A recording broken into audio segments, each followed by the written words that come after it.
Alright, so in this lesson what we can do is look at some graphs. So all the graphs will have time on the horizontal axes, and then we'll either have position or displacement, velocity, acceleration on the vertical.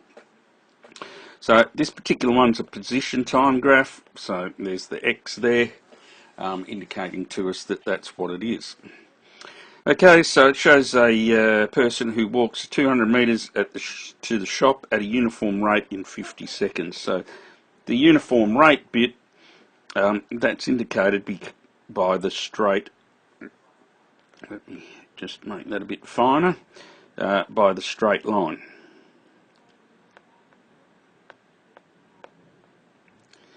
Alright, so because that's a straight line, it's going at a uniform rate. Alright, so let's have a look at see the gradient of this line. Alright, so to work out the gradient of this line, we like choose a point somewhere, say there for example, and to find the gradient we would need the rise and the run. So as we know, gradient equals rise over run. Now the rise, in this case the blue one here, well it's in the vertical, and then the vertical is position or the change in position. And the run, let's see here across here, well that's time. So in this case our gradient, and this is in your notes, the first bit, and so in this case the gradient is delta x over t, which is velocity. Alright, or speed, and in this case if we're looking at this one, 200 divided by 50,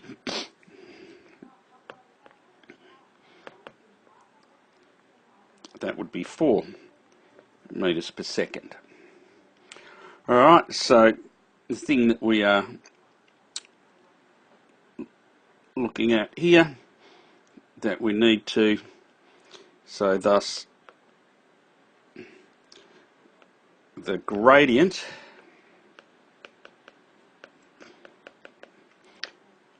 alright, and this is in your notes, of a position time graph, xt graph, is velocity.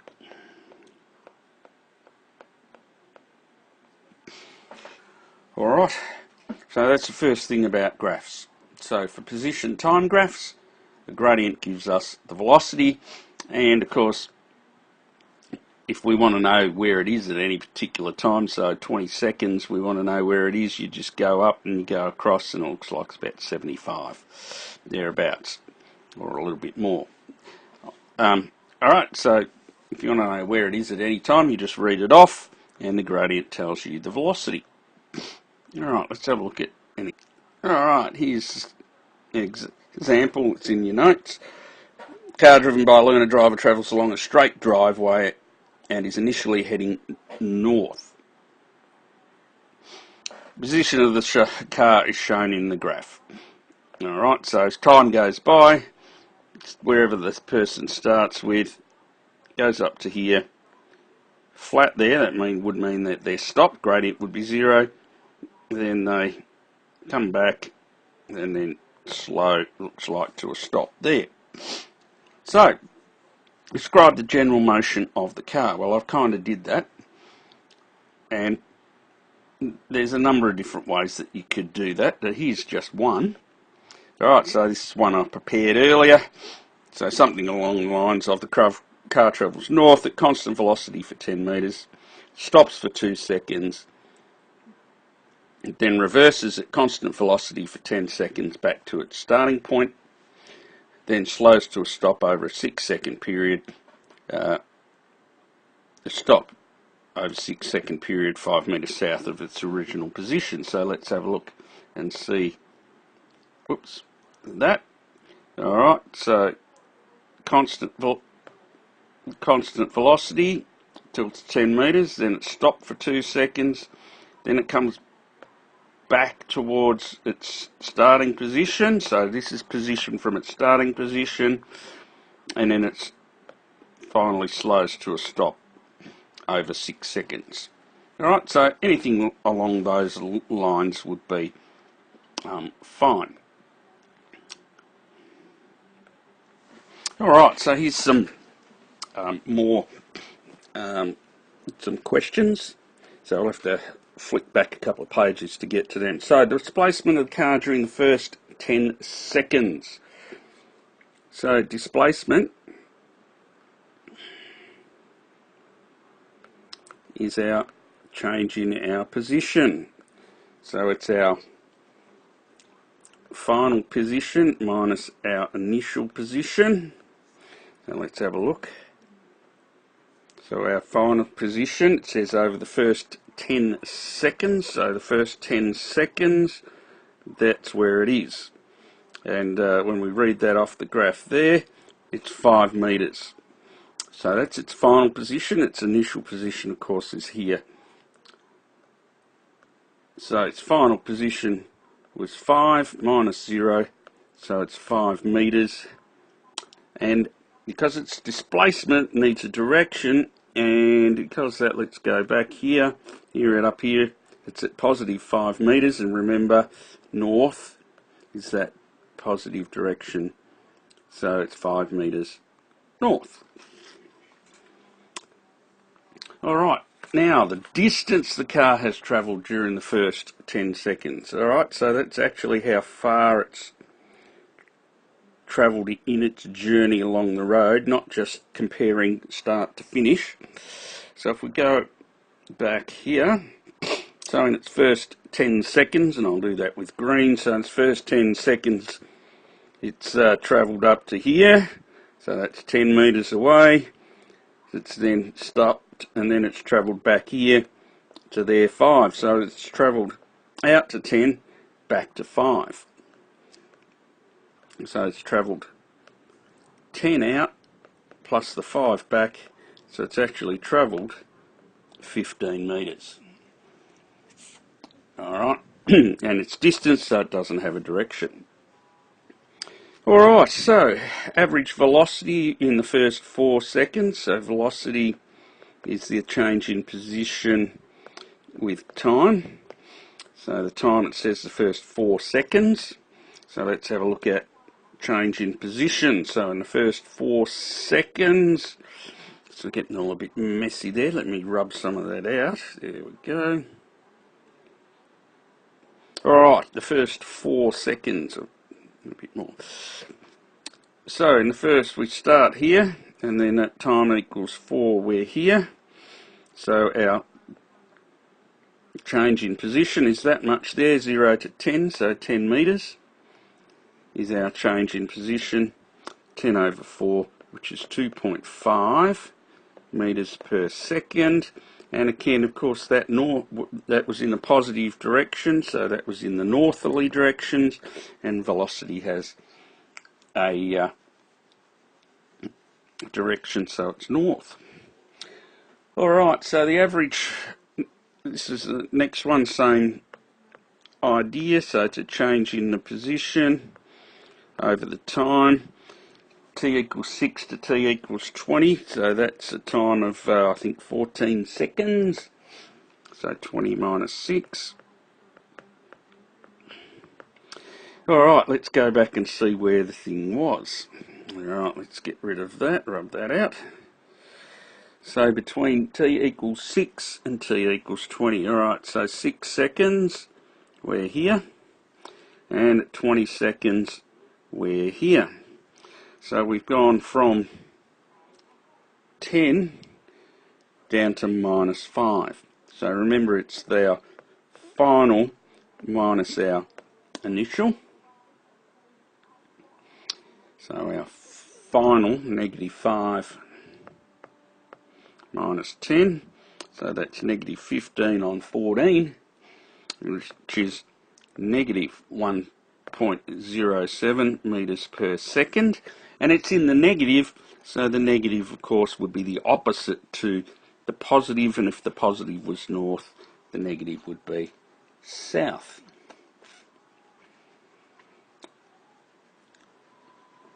All right. So the average that's E. All right, there are a couple more parts. All right, so there's quite a few things. All right, here we go. Average velocity during its 20-second trip. So it's the same process, velocity, change in position with time. And it says the 20-second trip, so that's 20 seconds for the time. All right, change in position. Let's go back. All right, let's get rid of those things. Rub them out. Alright, so it's change in position. Well, it started here at 0 and it's finished here at -5. So its change in position is -5, and so negative 0.25 metres per second, and again it's in the negative direction, so that's 0.25 metres per second south. Alright, so that negative now, this negative here hasn't disappeared. There it is, there in the south. Now I'm just had a thought, and I'll go back and check to make sure I did the same. See, I didn't do the same thing here, so I've actually made a technical error here because I've got the negative and the south. So that should have just been that, and then it should be 1.07 metres per second south. Alright, and again, the negative and the south are the things that are the same, because remember we said here, and initially heading north. So if it's initially heading north, up this way is going north, and going down this way is south. Alright, so let's clear those drawings. Right. Alright, let's get back to alright, average speed. Okay, so now we're talking about speed. So remember, speed is not a vector, but the speed is the distance over the time. Alright, so the distance over the time, and so the time is 20. So let's go back and have a look at the distance. Whoops, went too far. Alright, so we start here. We head out to there, which is out of here at 10. So we've headed up there. Then we stop, then we come back, and we come back all the way down to here. So we can then come back all the way down to there. So we travel 10 out, and then 15 back. So 10 out, 15 back, that distance is 10 plus 15, 25 over 20, which is 1.25 metres per second. And of course speed is a scalar, so it doesn't have a direction. Alright, instantaneous velocity. So remember that the gradient is the velocity on an xt graph. So our instantaneous velocity would be the gradient of the line at that point. So let's go back and have a look at the graph. Let's get rid of those drawings. Alright, so you can see this last bit of the graph is it's got a bit of a curve. So what we want to know is we want to know the gradient there at that point. Now on the graphic they've drawn a line, this one here, that would be a tangent to that point. And so the instantaneous is the gradient of the tangent. Alright, so we've got a thing where triangle drawn there where we've got a rise and a run. And so the rise is 5, and the run, we're going, oops, done the wrong colour, so we're going up to about here, which is about 19. So from 10 to 19 seconds. Alright, so the rise is 5 and 9 seconds for the run. So that's 9 seconds in there, and this is 5 metres in there. Alright, so that was the rise 5 metres over 9 seconds. Now, of course, that 5, it was in the negative direction, wasn't it?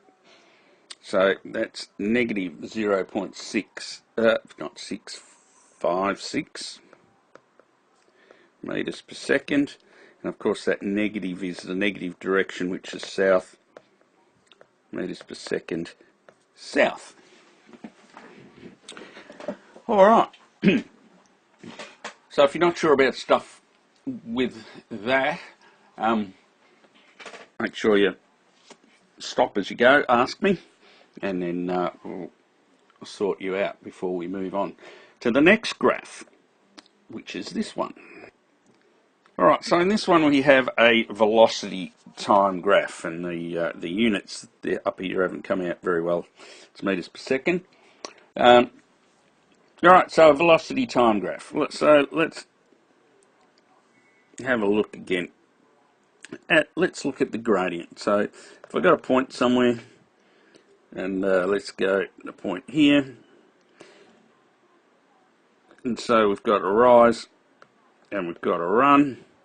So our rise this time is in the velocity direction, so that's change in velocity, and our run is in the time direction. So in your notes there it says the gradient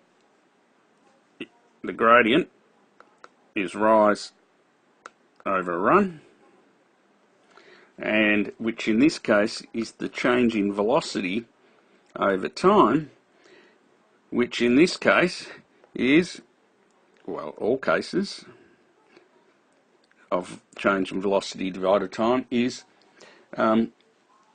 acceleration. Now it says in this one it's 20. Well, it's 4, I should say. Perhaps it doesn't look like it's 4. The notes say 4. Yeah, maybe it's not quite 4. Maybe it's more like 5 when you're looking at that. Across there, 50 divided by 10. Alright, so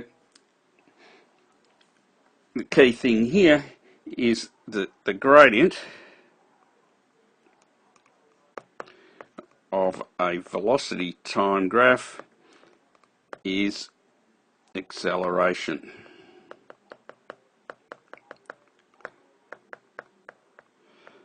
Alright, so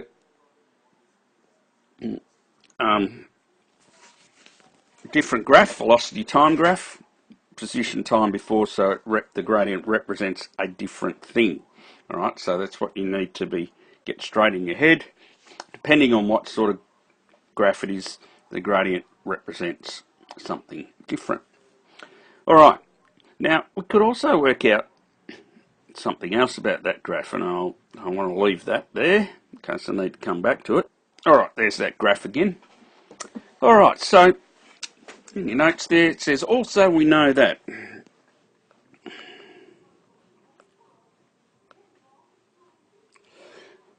velocity is change in position over time. Alright, we used that in the previous one. Now if I rearrange that by multiplying both sides by time, I'll get that the change in position, the displacement, is velocity times time. Now, on this graph here, if I take a point there, just take a point, there, that'll do. And if I worked out the area here, and as we know, the area of a triangle is a half base times height. Now, the base here is time, and the height is the change in velocity. So the area is a half times the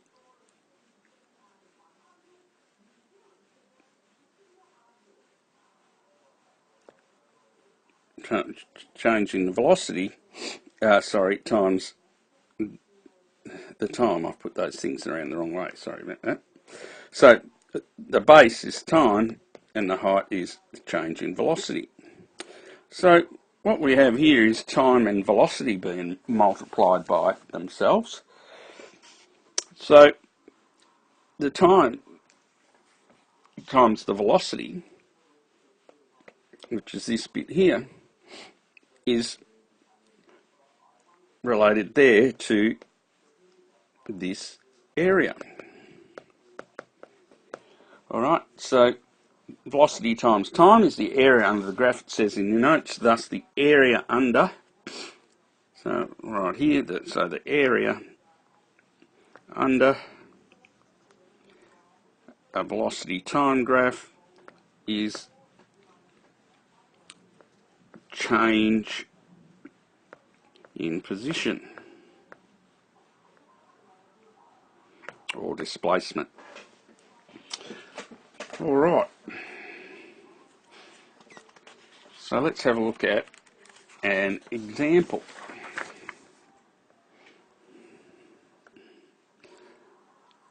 Alright, starts here, rolls down, rolling, and then looks like it's stopped. Alright, so there's been some things already calculated there on the graph that we'll get to in a minute. Alright, so it says describe the motion of the marble. So let's have a look. So it starts off with a velocity of 8, goes to a velocity of 0, and then a velocity of -4. That gradient there, as it says, is -2, so it's negative. Alright, so we could write something along these lines. So, marble starts with a velocity of 8, accelerates uniformly. Alright, the uniformly bit, as I mentioned before, you see there it's a straight line, so if it's a straight line it's uniform. And there's a note I already mentioned, slowing, negative acceleration. So it's still uniform acceleration because it's a straight line, even though it's negative. To be momentarily at rest after 4 seconds.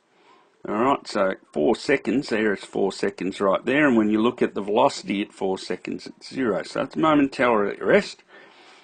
Continues to accelerate at the same rate, as that line continues for another 2 seconds, where it reaches a velocity of -4 meters per second, which it maintains for another 3 seconds. Yep, same gradient to there, -4, and then it stays at -4. Alright, so something along those lines would be fine. Alright, so there would be a couple of other bits here. So to calculate displacement of the marble in the first 4 seconds. So what we did before, our displacement equals the area under a velocity time graph. So we're looking at the area in the first 4 seconds, it says. When we go back, so here's the first 4 seconds. Alright, so that's from there to there. So it's this area, half base times height. So a half times 8 times 4, which they've worked out here to be 16. So if I do the full thing, then our displacement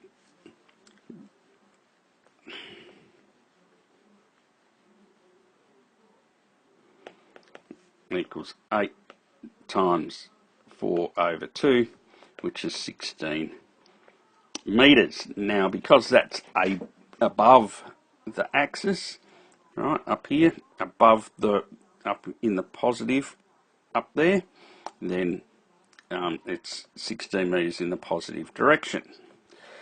Alright, when I copied this, I didn't copy it very well, so let me just slide this one up.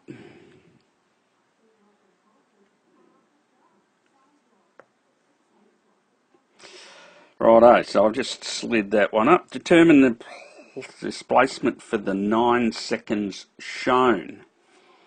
Alright, so when we go to that, we've got to look at the areas.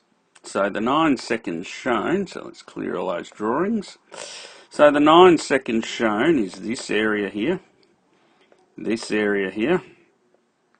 that area there. Now they've all been worked out for us. Now you'll see that these ones that are below, so this one and this one, -4 and -12, alright? So that's because they're below down here in the negative velocity.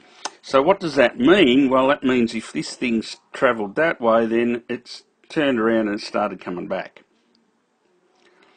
Alright, and so it's gone out 16, and then it's come back -4 and -12, which is -16 as well. So it looks like it's back to its starting position.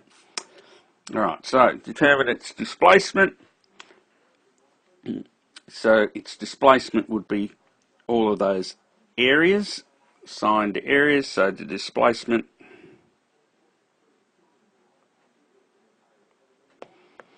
equals the area, and that equals 16 on the way out, plus -4, plus -12. And you'll notice the notes, if you're looking at Sino's notes on Sino Online, you'll notice I've made an error there. Let me just check. So that area there is -4, that area. Alright.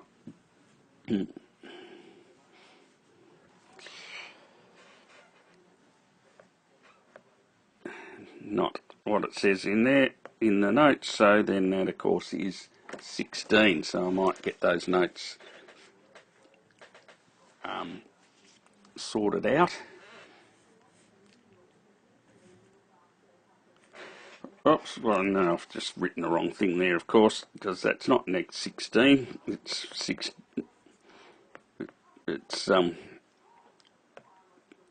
16 minus 16, which is 0 metres. So as I said before, it's back where it started. Alright, so we can get a couple other things. Alright, so the first thing we're asked about is acceleration during the first 4 seconds. Alright, so acceleration is the change in velocity with time, which is the gradient. And it says the first 4 seconds, so time is 4. So let's go and have a look at what's happened with it. Alright, let's clear those drawings. Alright, so in the first 4 seconds, so time equals 0, it was there at 8. At time equals 4, it's there, and velocity's 0. So it's change in velocity, final, which is 0, minus initial, which is 8.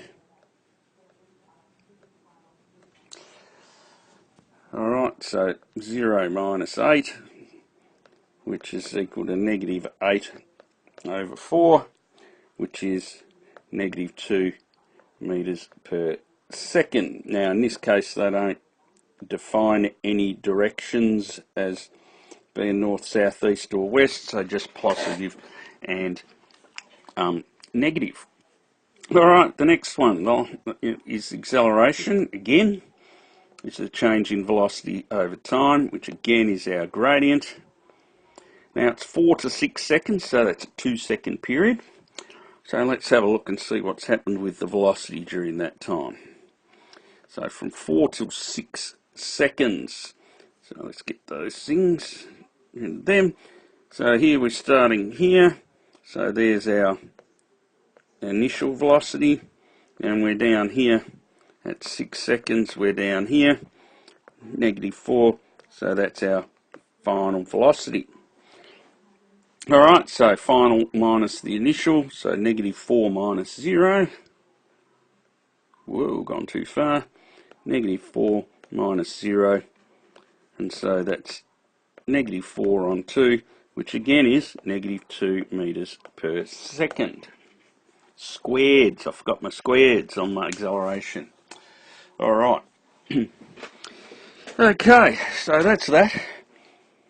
Again, if there's any of those that you're not sure of, make sure you grab me and ask me about them now. Alright, so there's one other graph that we haven't looked at yet, so let's look at that one now, and that's an acceleration time graph. Alright, so here's an acceleration time graph. So what I'm going to do is look here with our acceleration time graph. I'm going to look at the area. So the area there would be length by width. So it's that which is time by this which is acceleration. Now what we know is that acceleration, so this is missing, we know that acceleration equals the change in velocity with time. So if I times both sides by time, I find that the change in velocity would be the acceleration times the time. Now, the area is the acceleration times the time. So if we join those two things together, the change in velocity and the area are the same. So, but A times T is the area underneath the graph, so it's a missing bit there. Thus, the area under an acceleration time graph is equal to the change in velocity. And of course, that's delta V. Alright, so I haven't got an example on that one there. I think that hopefully you can figure that one out yourself when you get up to the questions. Alright, so what I do have is a bit of a summary about tables, so I'll put that up. Alright, so here's a summary table here, so depending on what we've sort of graph. So if we have a position time graph, the gradient of a position time graph will tell us the velocity. The area of a position time graph, that's nothing, if that makes any sense to us. I mean, you can work it out, but in terms of what we're doing, it has no physics representation in terms of the kinematics. Alright, for a velocity time graph, if the gradient tells us the acceleration, the area is the displacement. For an acceleration time graph, again, the gradient doesn't tell us anything other than whether the acceleration's changing or not. And in this particular thing, we're looking at constant acceleration stuff, alright? So the previous one I showed you, the flat straight line across the top here, alright, zero gradient. So that means that the acceleration's not changing, and so that's what we're looking at, is constant accelerations. Alright, so that one has no meaning for us, but the area is the change in velocity. Alright, so that little table there be quite handy, so when you're looking at graphs as to see what information you can get from each graph. Alright, so there's a set of problems. Now there's a video that talks about those and the graphs, so have a look at the video. And of course, remember, as always, if there's anything that you are not sure of, make sure you ask.